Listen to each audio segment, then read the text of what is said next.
Hello दोस्तों, स्वागत है आपका मेरे YouTube channel Uttarakhand knowledge hub में।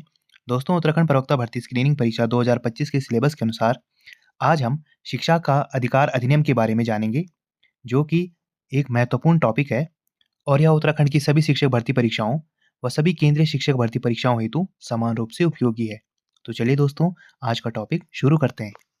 शिक्षा का अधिकार अधिनियम 2009 भारत के संविधान के अनुच्छेद 45 में यह घोषणा की गई थी कि राज्य संविधान के प्रारंभ से 10 वर्ष की कालावधि के अंदर सभी बालकों को 14 वर्ष की आयु की समाप्ति तक निःशुल्क एवं अनिवार्य शिक्षा देने के लिए प्रबंध करने का प्रयास करेगा। तभी से राज्यों ने 14 वर्ष तक की आयु के बच्चों की अनिवार्य एवं निःशुल्क शिक्षा की व्यवस्था करने का प्रयास शुरू किया। आगे चलकर 2002 में 46वें संविधान संशोधन द्वारा संविधान में एक नया अनुच्छेद 21 क या ए को जोड़ा गया, जो इस प्रकार है। राज्य 6 से 14 वर्ष तक की आयु वाले सभी बालकों के लिए निःशुल्क और अनिवार्य शिक्षा देने की एक ऐसी रीति में जो राज्य विधि द्वारा अवधारित करे उपबंध करेगा। 46वें संविधान संशोधन द्वारा संविधान के भाग 4 का में वर्णित मूल कर्तव्यों में एक नया मूल कर्तव्य 51 टा जोड़ा गया, जो इस प्रकार है। दोस्तों, जो शिक्षा का अधिकार अधिनियम है, ये 6 से लेके 14 वर्ष तक के बच्चों को अनिवार्य एवं निःशुल्क शिक्षा की व्यवस्था करता है। दोस्तों, आगे चलकर 2002 में 46वें संविधान संशोधन द्वारा हमारे संविधान में एक नया अनुच्छेद जोड़ा गया, जो 21 ए या 21 क है। इसके अंदर शिक्षा के अधिकार को रखा गया और शिक्षा का अधिकार हमारे मौलिक कर्तव्यों में भी है। 46वें संविधान संशोधन द्वारा संविधान के भाग 4 का में वर्णित मूल कर्तव्यों में एक नया मूल कर्तव्य 51 टा जोड़ा गया, जो इस प्रकार है। माता पिता या संरक्षक 6 से 14 वर्ष तक की आयु वाले अपने यथास्थिति बालक या प्रतिपाल्य के लिए शिक्षा के अवसर प्रदान करें। तो दोस्तों, जो हमारे संविधान का भाग 4 का है, इसमें एक मूल कर्तव्य नया जोड़ा गया, जो 51 टा है, जिसमें यह वर्णित है कि माता पिता या संरक्षक 6 से 14 वर्ष तक की आयु वाले अपने बालक को शिक्षा के अवसर प्रदान करेगा। आगे चलकर 2009 में बालकों को निःशुल्क और अनिवार्य शिक्षा का अधिकार अधिनियम पास किया गया। जो शिक्षा का अधिकार अधिनियम है, ये 2009 में पास किया गया। इसे संक्षेप में शिक्षा का अधिकार अधिनियम कहते हैं। इस अधिनियम के अनुसार 6 से 14 आयु वर्ग के बच्चों को कक्षा 1 से 8 तक की निःशुल्क शिक्षा प्राप्त करने का मूल अधिकार है। सरकार ने इसे 1 अप्रैल 2010 से इसे कानून के रूप में लागू भी कर दिया है। दोस्तों, शिक्षा का अधिकार अधिनियम के अनुसार 6 से 14 आयु वर्ग के जितने भी बच्चे हैं, उन्हें कक्षा 1 से लेके कक्षा 8 तक की निःशुल्क शिक्षा प्राप्त करने का मूल अधिकार है और सरकार ने शिक्षा का अधिकार अधिनियम 1 अप्रैल 2010 से कानूनी रूप में लागू कर दिया है। इसके मुख्य तत्व इस प्रकार हैं। इसका संक्षिप्त नाम है शिक्षा का अधिकार अधिनियम 2009 है।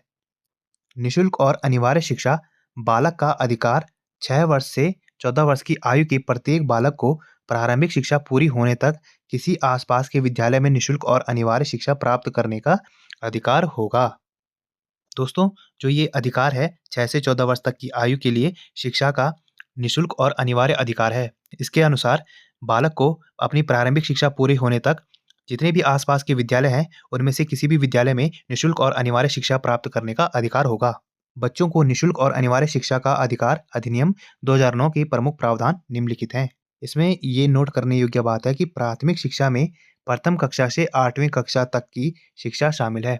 अब इसमें ये है, अनिवार्य शिक्षा सरकार का दायित्व है कि प्रत्येक बच्चे को निःशुल्क व अनिवार्य शिक्षा उपलब्ध कराएगा। अपने क्षेत्राधिकारी में 6 से 14 वर्ष तक के बच्चों का रिकॉर्ड रखेंगे।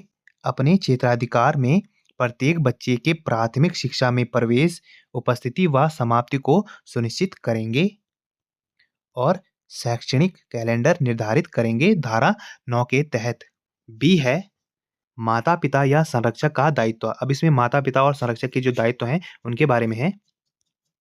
अपने बच्चों को नजदीकी विद्यालय में प्राथमिक शिक्षा उपलब्ध कराना, ये धारा 10 के तहत। और बच्चों को 6 वर्ष की आयु पूर्ण करने से पूर्व स्कूल, प्री स्कूल पूर्व शिक्षा की आवश्यक व्यवस्था सरकार करेगी, ये धारा 11 में इसका वर्णन है। अब सी है इसमें, विद्यालय व शिक्षकों का दायित्व। अधिनियम के उद्देश्यों के लिए विद्यालय जो है प्रवेश दिए गए सभी बच्चों को निःशुल्क व अनिवार्य शिक्षा देंगे, जिसमें 25% कमजोर तथा वांछित वर्ग के बच्चे शामिल होंगे, धारा 12 के तहत। वर्तमान में सर्व शिक्षा अभियान के माध्यम से बच्चों की प्राथमिक शिक्षा की सर्वसुलभता की दिशा में तेजी आई है। अब शिक्षा को मौलिक अधिकार के रूप में व्यवहारिक रूप से क्रियान्वित कर प्राथमिक शिक्षा के सार्वभौमिकरण की संभावनाएं और भी अधिक हो गई हैं। दोस्तों, जब से शिक्षा को मौलिक अधिकार के रूप में और हमारे मूल कर्तव्यों में शामिल किया गया है, तब से शिक्षा के सार्वभौमिकरण की संभावनाएं बढ़ गई हैं। डी है इसमें, निःशुल्क और अनिवार्य शिक्षा का अधिकार। 6 से 14 वर्ष तक के प्रत्येक बच्चे को अपनी नज़दीकी सरकारी विद्यालय में प्राथमिक शिक्षा पूर्ण करने तक निःशुल्क और अनिवार्य शिक्षा का अधिकार होगा और इसके लिए उसे किसी प्रकार का शुल्क या अन्य खर्चे नहीं देने होंगे। ये धारा 3 के अंतर्गत कहा गया है। अर्थात 6 से 14 वर्ष तक के प्रत्येक बच्चे को अपनी नज़दीकी सरकारी विद्यालय में प्राथमिक शिक्षा पूर्ण करने का निःशुल्क और अनिवार्य शिक्षा का अधिकार होगा। यदि 6 से 14 वर्ष आयु का कोई बच्चा किसी विद्यालय में प्रवेश न होने के कारण प्राथमिक शिक्षा से वंचित है, तो उसे उसकी आयु के अनुसार उचित कक्षा में प्रवेश दिया जाएगा और ऐसे बच्चे 14 वर्ष की आयु पूर्ण करने के बाद भी प्राथमिक शिक्षा पूरी होने तक निःशुल्क शिक्षा पाने के अधिकारी होंगे। अर्थात जैसे अगर कोई बच्चा 2 के बाद नहीं पढ़ता है, उसके 2-3 साल खराब हो जाते हैं, तो उसे उसकी आयु के अनुसार कक्षा में एडमिशन दिया जाएगा और जब तक उसकी प्रारंभिक शिक्षा पूरी नहीं हो जाती और चाहे उसकी एज 14 वर्ष से अधिक भी हो जाए, फिर भी वो निःशुल्क और अनिवार्य शिक्षा का हकदार होगा। ये है सरकार, स्थानीय प्राधिकारी व माता-पिता का कर्तव्य। इस अधिनियम के प्रावधानों के अग्रसरण में सरकार तथा स्थानीय प्राधिकारी अपने क्षेत्राधिकारी के जहां विद्यालय नहीं है, इस अधिनियम के प्रभावी होने के 3 वर्ष के भीतर अपने क्षेत्राधिकार की सीमाओं में विद्यालय स्थापित करेंगे, धारा 6 के अनुसार। दोस्तों, इस अधिनियम के तहत जिन क्षेत्रों में विद्यालय नहीं है और ये अधिनियम लागू होने के 3 वर्षों के भीतर उस क्षेत्र में विद्यालय स्थापित करना अनिवार्य होगा। 2 है केंद्र सरकार। केंद्र सरकार शैक्षिक प्राधिकारी की मदद से एक राष्ट्रीय ढांचा विकसित करेगी जो निम्नलिखित पर ध्यान देगी। दोस्तों, जो केंद्र सरकार है वो शैक्षिक प्राधिकारी की मदद से एक राष्ट्रीय ढांचा विकसित करेगी, जिसमें ये प्रावधान है।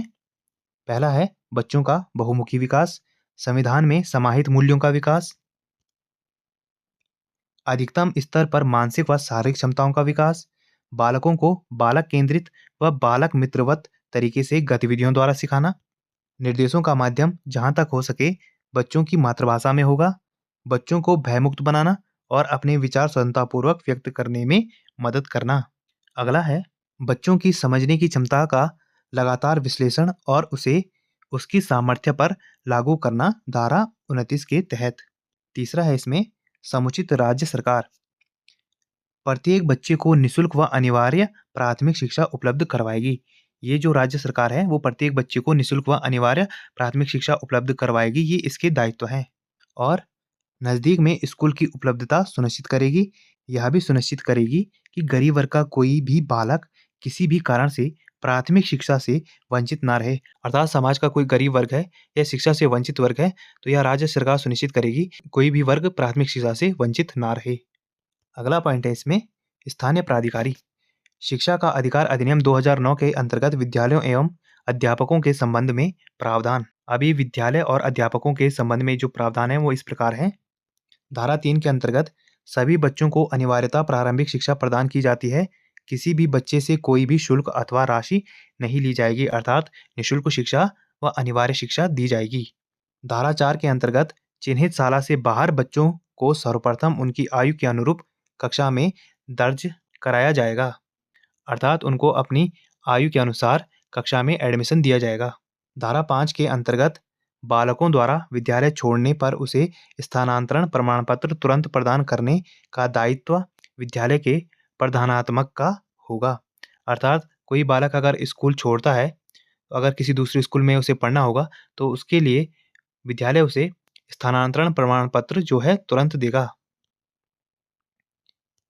धारा 6 के अंतर्गत कक्षा 1 से 5 तक 1 किलोमीटर के दायरे में और 6 से 8 तक 2 किलोमीटर के दायरे में विद्यालय की व्यवस्था करनी होगी। अर्थात 1 से 5 तक के जो विद्यालय हैं, वो 1 किलोमीटर के दायरे में होंगे और 6 से 8 तक शिक्षा के लिए जो विद्यालय हैं, वो 2 किलोमीटर के दायरे में हों, ऐसी व्यवस्था करनी होगी। धारा 12 के अंतर्गत इसमें प्रावधान है कि प्राइवेट विद्यालयों में 25% सीटें गरीब व वंचित वर्गों के विद्यार्थियों के लिए आरक्षित होंगी। अर्थात जो 25% सीटें हैं, वो गरीब और वंचित वर्ग के विद्यालयों के लिए आरक्षित होंगी। धारा 4(2) के अंतर्गत जन्म प्रमाण पत्र नहीं होने पर भी किसी भी बच्चे को विद्यालय में प्रवेश से इनकार नहीं किया जा सकता। अर्थात अगर किसी बच्चे के पास जन्म प्रमाण पत्र नहीं है, तो भी हम उसे विद्यालय में प्रवेश देंगे, उसे प्रवेश देने से इनकार नहीं कर सकते। धारा 16 के अंतर्गत किसी भी बच्चे को किसी कक्षा में रोका नहीं जाएगा तथा ना ही विद्यालय से बाहर किया जाएगा। और धारा 16 कहती है कि किसी भी बच्चे को किसी कक्षा में नहीं रोका जाएगा, अर्थात फेल नहीं किया जाएगा और ना ही विद्यालय से बाहर किया जाएगा। धारा 17 के अंतर्गत विद्यालय में बच्चों को शारीरिक व मानसिक रूप से प्रताड़ित नहीं किया जाएगा। जो धारा 17 है उसमें यह कहा गया है कि विद्यालय में किसी भी बच्चे को शारीरिक और मानसिक जो दंड है वो नहीं दिया जाएगा। धारा 24 के अंतर्गत विद्यालय के अध्यापकों के लिए भी अधिनियम में अकादमिक उत्तरदायित्व निर्धारित किया गया है। इसकी पूर्ति न करने पर अध्यापक के विरुद्ध अनुशासनात्मक कार्यवाही की जा सकेगी। धारा 24 के अंतर्गत जो विद्यालय के अध्यापक हैं, उनके लिए भी अधिनियम में अकादमिक उत्तरदायित्व निर्धारित किए गए हैं। अगर कोई इसकी पूर्ति नहीं करता है, तो उस अध्यापक के विरुद्ध अनुशासनात्मक कार्यवाही की जा सकेगी। धारा 27 के अंतर्गत यह प्रावधान है कि एक शिक्षक को 10 वर्षीय जनगणना, आपदा राहत कार्य व चुनाव कार्य के अलावा कहीं भी ड्यूटी पर नहीं लगाया जाएगा। अर्थात धारा 27 के अंतर्गत यह प्रावधान है कि शिक्षकों को केवल जनगणना में, आपदा राहत कार्य में और चुनाव ड्यूटी के अलावा कहीं भी ड्यूटी पर नहीं लगाया जा सकता। धारा 30 के अंतर्गत अध्यापक को बच्चों का लर्निंग रिकॉर्ड रखना अनिवार्य होगा। इस अधिनियम की अनुसूची में पठन पाठन के घंटे भी निर्धारित किए गए हैं, जो सारणी में प्रदर्शित करते हैं। इस अधिनियम को लागू करने में केंद्र सरकार व राज्य सरकार व्यय को 55:45 में वहन करेगी। अर्थात 55% जो है वो केंद्र सरकार और 45% राज्य सरकार इसमें खर्चा वहन करेगी। अब है न्यूनतम कार्य दिवस शिक्षण के घंटे। तो न्यूनतम कार्य दिवस शिक्षण के जो घंटे हैं, वो कक्षा 1 से 5 तक 200 दिवस हैं। मतलब 1 से 5 तक जो कक्षाएं होंगी, उसमें जो 200 हैं वो शिक्षण के कार्य दिवस होंगे। और न्यूनतम जो कार्य दिवस हैं वो कक्षा 6 से 8 तक के बच्चों के लिए हैं, 220 कार्य दिवस होंगे। और न्यूनतम शैक्षिक घंटे हैं जो 1 से लेके 5 तक के बच्चों के लिए हैं, वो हैं 800 शैक्षिक घंटे। और न्यूनतम शैक्षिक घंटे कक्षा 6 से 8 तक के बच्चों के लिए हैं 1000 शैक्षिक घंटे। शिक्षण के लिए एक सप्ताह में न्यूनतम कार्य के 45 घंटे होते हैं, जिसमें तैयारी के घंटे भी शामिल होते हैं। अध्यापक को विद्यालय में बच्चों के आने के समय से 1 घंटे पहले आना एवं बच्चों के जाने के 1 घंटे बाद जाना होता है।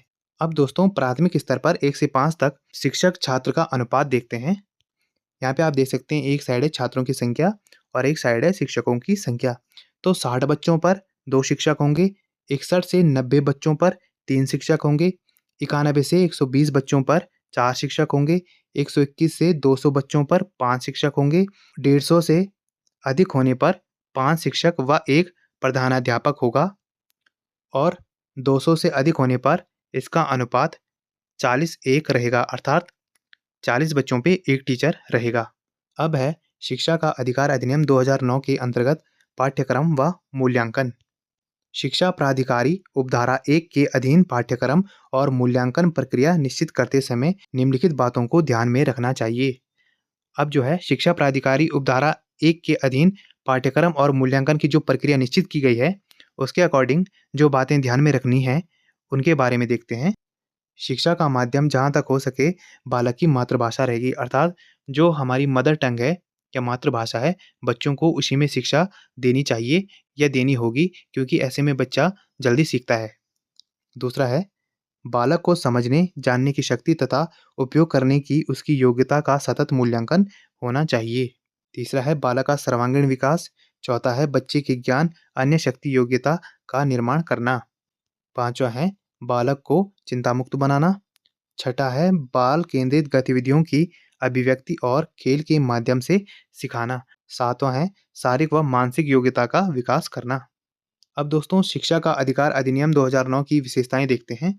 निशुल्क एवं अनिवार्य शिक्षा का अधिकार 6 वर्ष से 14 वर्ष तक की आयु के प्रत्येक बालक को अनिवार्य रूप से प्राथमिक शिक्षा प्राप्त करने का अधिकार है।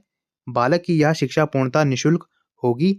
ऐसी कोई भी फीस या अन्य खर्चे बालक से नहीं लिए जाएंगे जिनसे उसकी शिक्षा प्राप्ति में किसी भी प्रकार की बाधा उत्पन्न हो।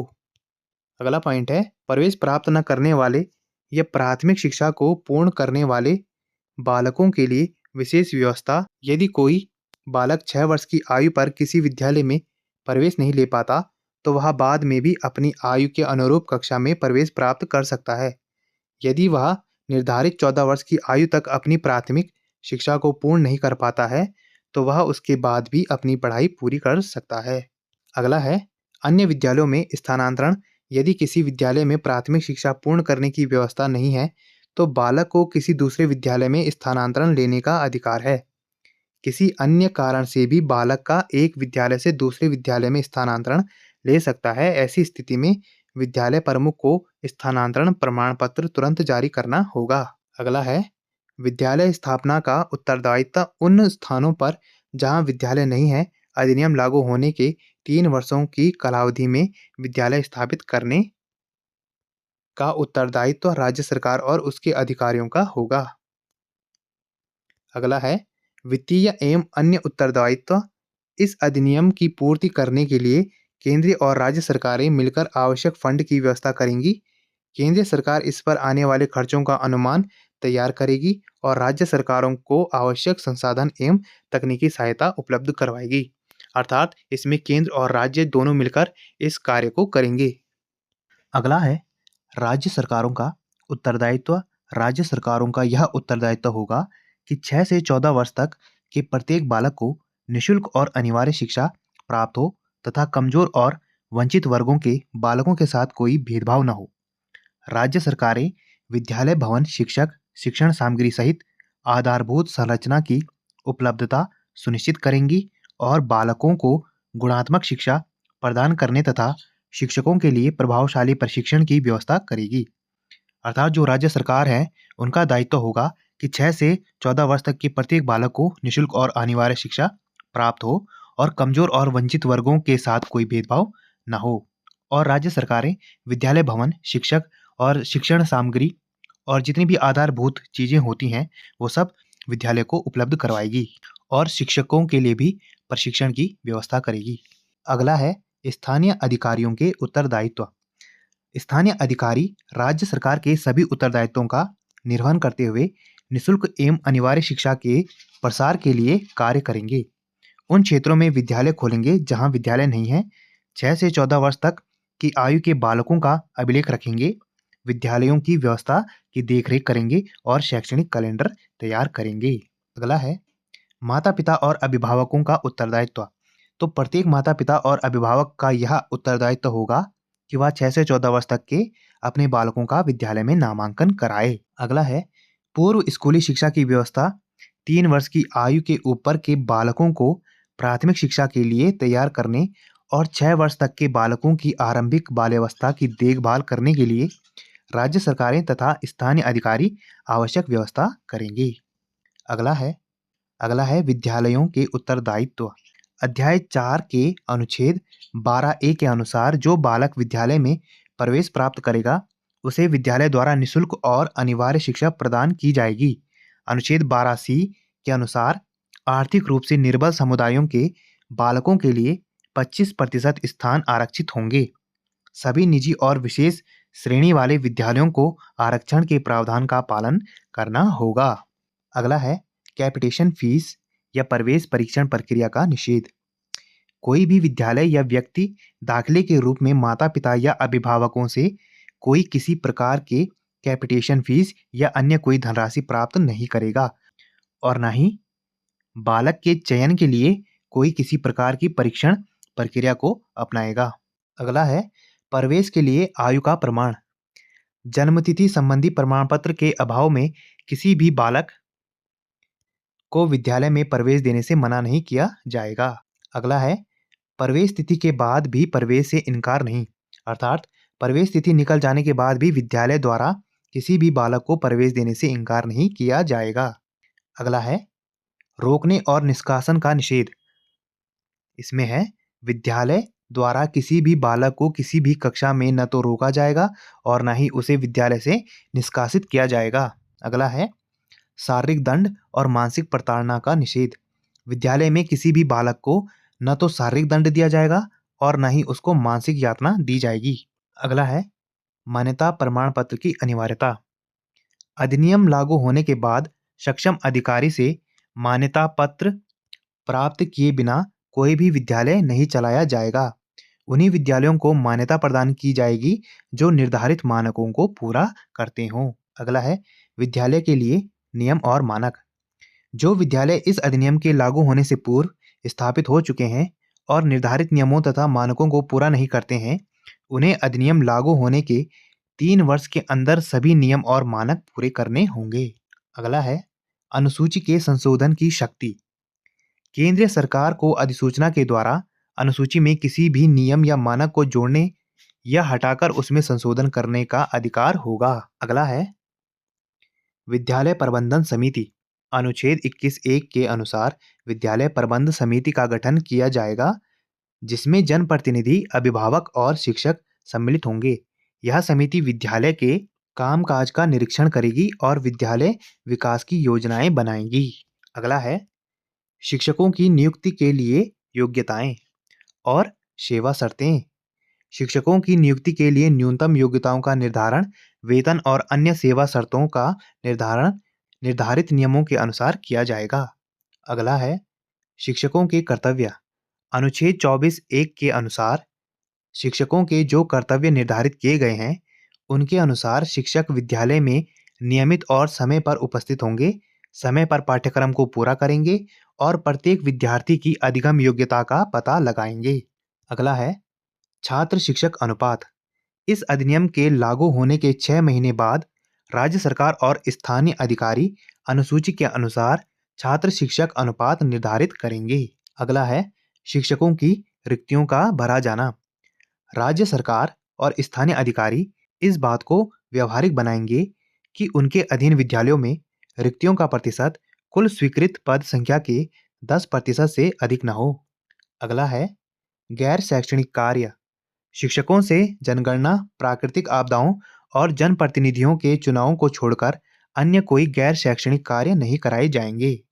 अगला है ट्यूशनों और प्राइवेट शिक्षण कार्य का निषेध। कोई भी शिक्षक ट्यूशन या अन्य कोई प्राइवेट शिक्षण कार्य नहीं कर सकेगा। अगर कोई गवर्नमेंट टीचर है तो वो ट्यूशन और कोई भी प्राइवेट शिक्षण कार्य नहीं कर सकेगा। अगला है पाठ्यक्रम और मूल्यांकन प्रक्रिया।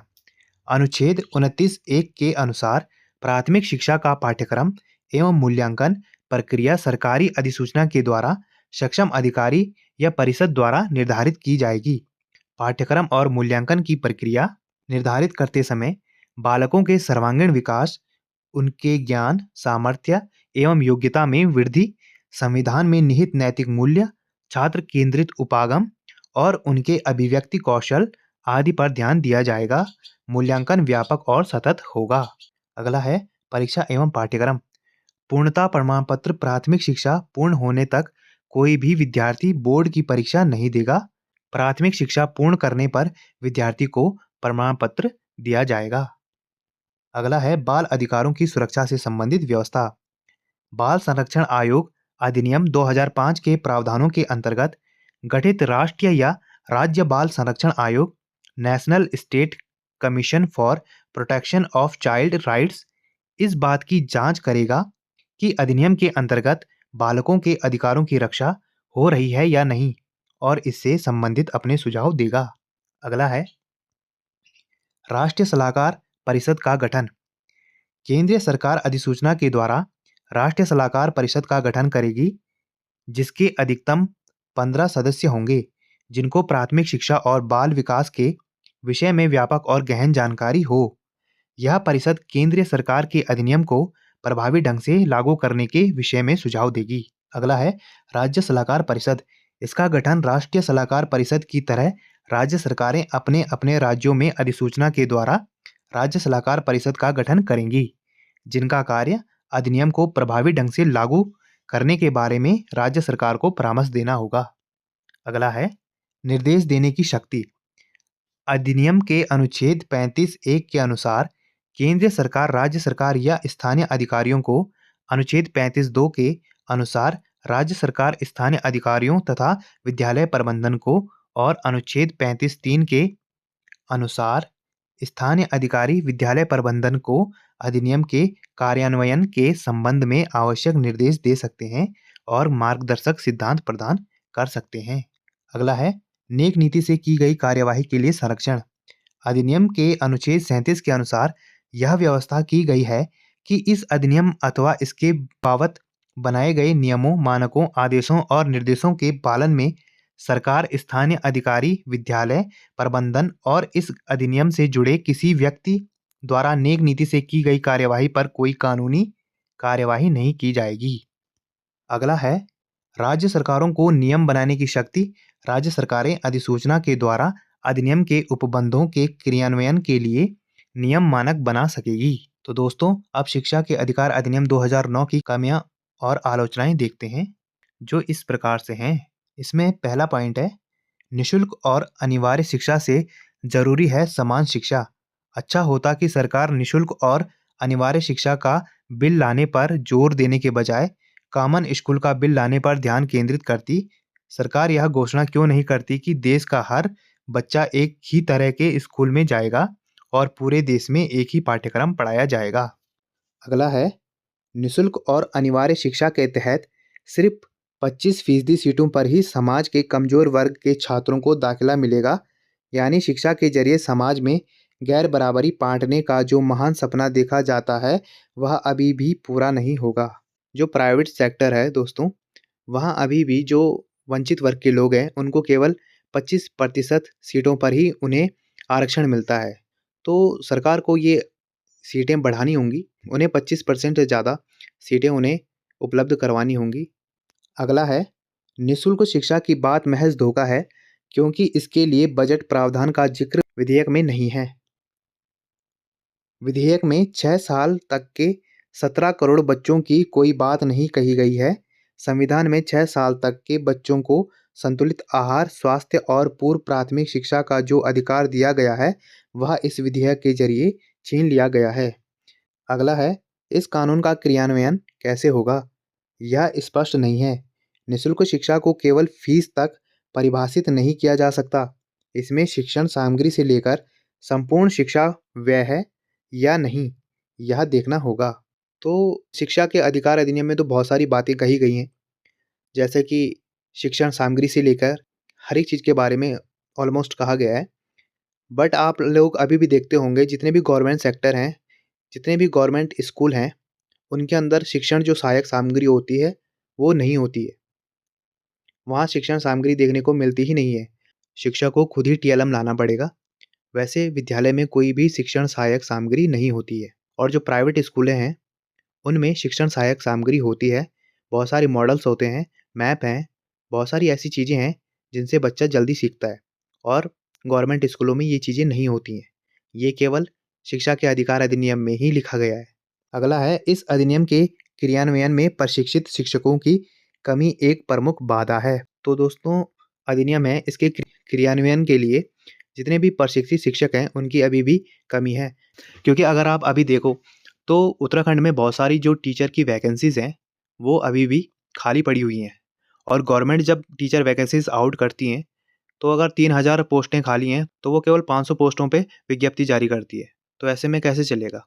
इसीलिए उत्तराखंड में या देश में इसी प्रकार की हालात हैं कि टीचर्स की वैकेंसी खाली रहती हैं, उन्हें भरा नहीं जाता, उनके लिए विज्ञप्ति नहीं निकाली जाती, जिससे कि प्रशिक्षित शिक्षक जो हैं वो उपलब्ध नहीं हो पा रहे हैं। अगला है निम्न आय समूह वाले माता पिता परिवार की आय बढ़ाने के लिए अपने बच्चों को काम करने के लिए भेजते हैं। कम उम्र में विवाह होना और जीविका के लिए लोगों का प्रवास करना भी ऐसे मुद्दे हैं जिनका हल करना इस अधिनियम के सफलतापूर्वक क्रियान्वयन के लिए आवश्यक है। अब इस अधिनियम पर ये बात भी है कि बहुत सारे लोग ऐसे हैं कि जिनकी आर्थिक स्थिति सही नहीं है और वो अपने बच्चों को अपने साथ काम पे लगा देते हैं या फिर कम उम्र में शादी कर देते हैं। और आजीविका के लिए पलायन करते हैं। तो आरटीई को भी ऐसी चीज़ें करनी होंगी जिससे कि समाज में शिक्षा के प्रति जागरूकता फैले। अब है उपरोक्त कमियों के बावजूद शिक्षा का अधिकार अधिनियम शिक्षा की कमियों को दूर करने के लिए एक व्यापक और सार्थक कदम है। यह संविधान के प्रतिस्थापित मूल्यों के अनुरूप पाठ्यक्रम के विकास के लिए प्रावधान करता है और यह बच्चे के समग्र विकास, बच्चे के ज्ञान, संभाव्यता और प्रतिभा निखारने तथा बच्चे की मित्रवत प्रणाली एवं बालक केंद्रित ज्ञान प्रणाली के माध्यम से बच्चों को डर, चोट और चिंता से मुक्त बनाने को सुनिश्चित करता है। तो इतनी खामियों के बाद भी जो आरटीई है, वो बहुत ही कारगर साबित हुआ है। क्योंकि उसी की वजह से अभी भी जितनी भी चीज़ें चल रही हैं, वो आरटीई के अकॉर्डिंग ही चलती हैं, जिससे शिक्षा में व्यापक परिवर्तन अभी भी हुए हैं। अब हम निष्कर्ष रूप में कह सकते हैं कि आरटीई अधिनियम ने शिक्षा के क्षेत्र में एक महत्वपूर्ण कदम उठाया है, लेकिन इसके कार्यान्वयन में कई चुनौतियां हैं। आरटीई अधिनियम के कार्यान्वयन में सुधार करने के लिए सरकार, शिक्षकों और समाज के सभी सदस्यों को मिलकर काम करना होगा। देखो, शिक्षा एक ऐसा मुद्दा है, इसमें केवल सरकार ही सरकार नहीं, बल्कि हमारे समाज के लोगों को भी जागरूक होना होगा और सबको मिलकर कार्य करना होगा। तभी हम जो है शिक्षा में समानता ला सकते हैं, शिक्षा के अधिकारों के प्रति सबको जागरूक कर सकते हैं। तो दोस्तों, आज हमने शिक्षा के अधिकार अधिनियम के बारे में जाना, जो कि उत्तराखंड प्रवक्ता स्क्रीनिंग परीक्षा 2025 के सिलेबस के अनुसार बहुत ही महत्वपूर्ण टॉपिक है। और उम्मीद है कि आपको यह वीडियो अच्छी लगी होगी और ऐसी ज्ञानवर्धक वीडियोस के लिए आप मेरे चैनल को लाइक कीजिए, कमेंट कीजिए, शेयर कीजिए, सब्सक्राइब कीजिए और मुझे इंस्टाग्राम पे फॉलो कीजिए। और इस वीडियो की पीडीएफ के लिए आप मुझे मेरे टेलीग्राम पे ज्वाइन कीजिए। वहाँ आपको इस वीडियो की पीडीएफ मिल जाएगी।